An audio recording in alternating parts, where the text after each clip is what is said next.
Programme présidentiel, un étudiant, un ordinateur, manuel d'utilisation étudiant. Guichet unique de gestion du programme présidentiel de subvention d'ordinateur au profit des étudiants. Manuel d'utilisation en 4 points. Création d'un compte utilisateur. Pour créer un compte utilisateur, l'étudiant éligible accède au formulaire d'inscription en cliquant sur le lien s'inscrit sur la page d'accueil. Le formulaire comprend 5 champs obligatoires.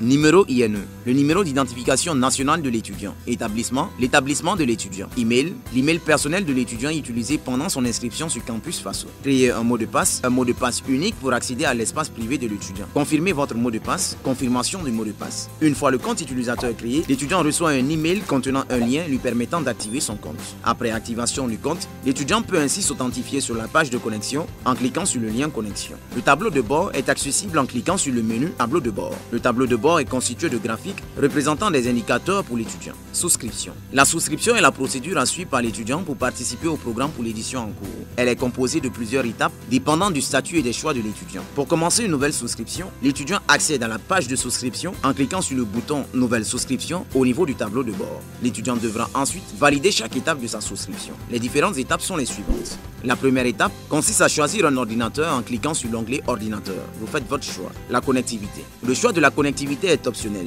Elle se fait en sélectionnant l'onglet Connectivité. Le choix peut être annulé en cliquant sur le bouton Supprimer. Le mode de paiement. Les étapes qui suivent la manifestation d'intérêt dépendent du mode de paiement choisi. 1. Règlement de la quotité par la demande de crédit. La demande de crédit est effectuée et validée au niveau du FONER et ou du SIOSPB en collaboration avec leur banque qui gère l'allocation financière de l'étudiant. À cet effet, l'étudiant télécharge une fiche de demande de prêt sur la plateforme, renseigne et dépose cette fiche de prêt au niveau du SIOSPB s'il est boursier ou au FONER. Si le crédit est accordé, le règlement de la quotité, c'est-à-dire la part contributive de l'étudiant, sera automatiquement validé. Si le crédit est refusé, l'étudiant devra payer sa quotité au comptant sur fonds propres. 2. Règlement de la quotité, paiement au comptant. Le paiement au comptant de la quotité se fait via Coris, Orange et Telmob en disposant d'un compte Coris Money, Orange Money et Mobicash.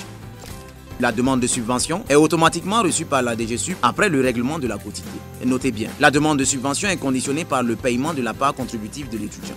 La demande de subvention. Toutes les demandes de subvention sont validées par la DGSUB et lorsqu'elle est refusée, l'étudiant devra payer le montant de sa subvention sur fonds propres. La réception. L'étudiant recevra une notification par email une fois le matériel disponible au niveau du HUGO, unité de gestion opérationnelle. Le service après-vente. Le service après-vente permet d'échanger sur chaque requête de support entre l'étudiant, le distributeur du matériel en question, le HUGO et la DGSUB.